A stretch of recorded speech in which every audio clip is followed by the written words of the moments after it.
The Latin name of this ancient plant and now infamous drug is Cannabis Sativa. While this plant has been an integral part of mankind's history for countless years, you will not find it in the history books.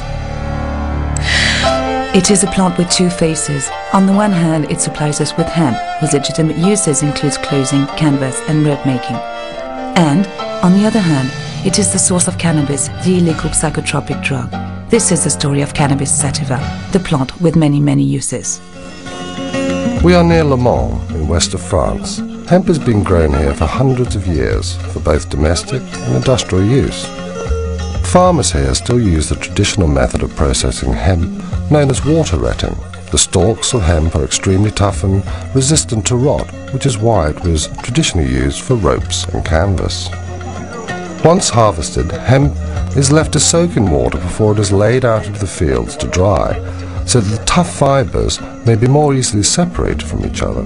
Even today, hemp fibres are broken down by hand, although an experienced hemp breaker can break from 100 to 200 pounds of hemp a day. This method still adds to the production cost.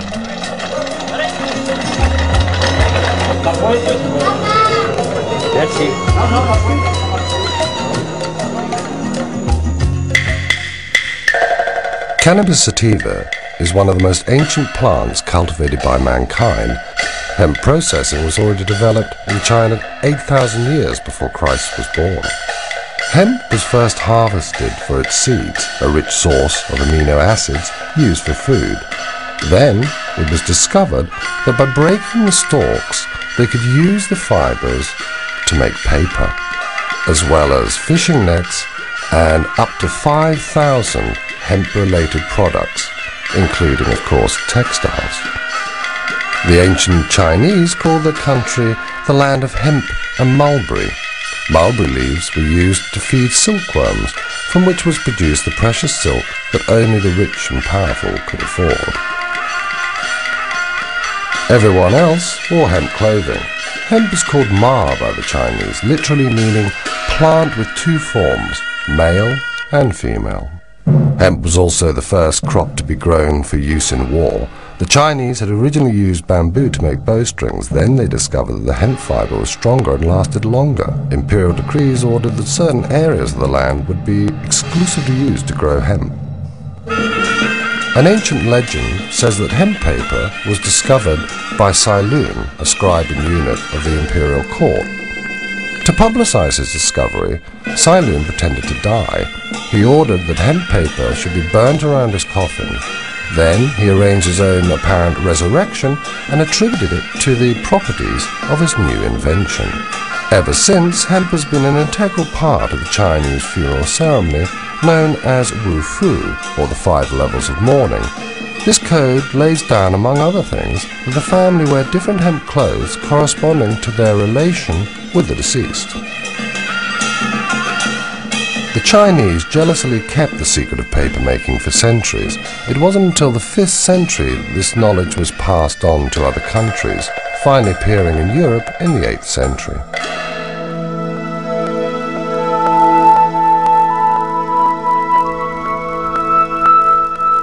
The word cannabis comes from the Babylonian canna, meaning cane or stalk, bis meaning twice, with 2 forms or sexes, cannabis. Interestingly, it has the same meaning in Chinese. The word ma is a word from a completely different culture, yet it means exactly the same. Ma means the plant from which we take the fibers and which has 2 sexes. For good hemp, you have to look for rich, strong fibers, and these attributes are most marked in the male plant. The female plant, on the other hand, is a plant used in smoking, because all the psychoactive substances concentrate there. It is a plant with 2 sexes, 2 attributes. This is something completely fundamental.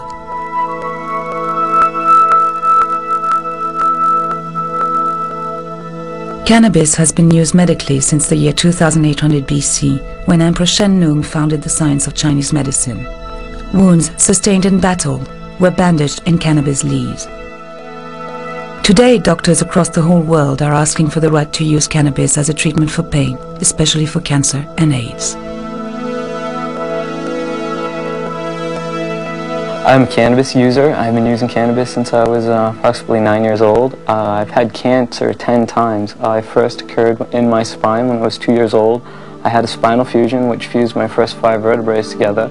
I went on to have it from 2 to 10, 9 times in 8 years. It occurred once again when I was 15. We treated it with radiational therapy. Through the years I've gone through radiational therapy, chemotherapy, and numerous forms of surgery.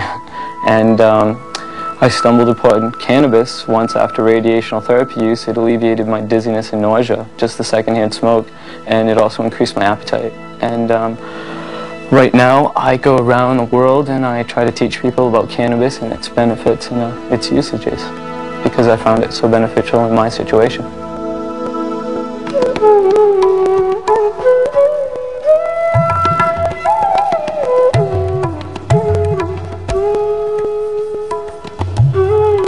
Cannabis was also grown in the foothills of the Indian continent, today's Kazakhstan, Pakistan, Nepal and Kashmir.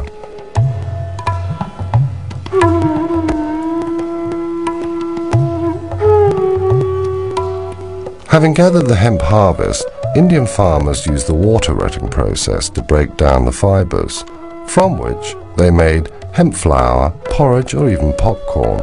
The seeds were also used for food and to make unsaturated oil.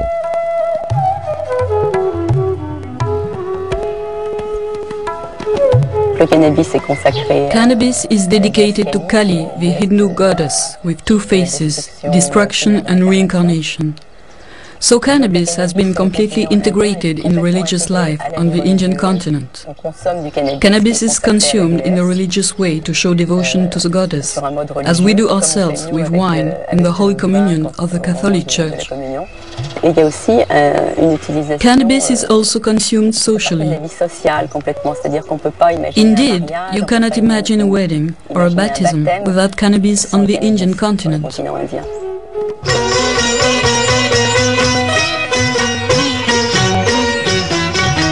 Hey man, try some of this. It's absolutely dynamite. Oh yeah?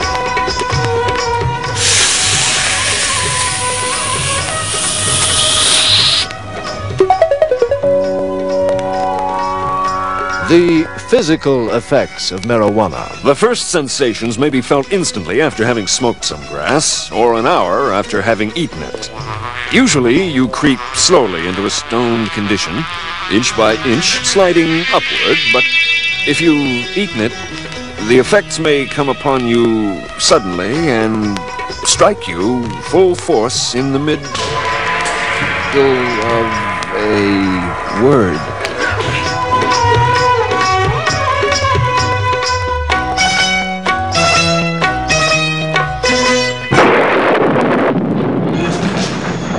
In the 3rd century AD, the Roman Emperor Gallian encouraged cannabis use, which he thought would make his people happy. In a declining empire, the Romans turned increasingly to the Oriental gods, Mithras and Zoroaster. Christianity was gaining ground, partly because it incorporated elements of these Oriental religions, but not the use of cannabis. The Roman Empire really went to war on hemp. The Roman Empire provides a very good example of the importance, the strategic importance, one might say, of hemp in any society in history. The Romans had hemp arsenals either side of the Alps. They had one in Ravenna and one in Vienna. And the procurator of hemp was a very important position in the Roman hierarchy. That is not to say that hemp was only used by the Romans to make war with. It had its place in all the aspects of hemp and all the aspects of fibers that you can imagine that it would have, i.e. it figured in clothing, shelter, food, defense, aggression, and medicine. Later on, Christians associated cannabis with the devil, and its use was supposed to be part of the satanic ritual. By 1484, Pope Innocent VIII declared that smoking cannabis was sacrilegious, and he promoted wine as the only Christian holy sacrament.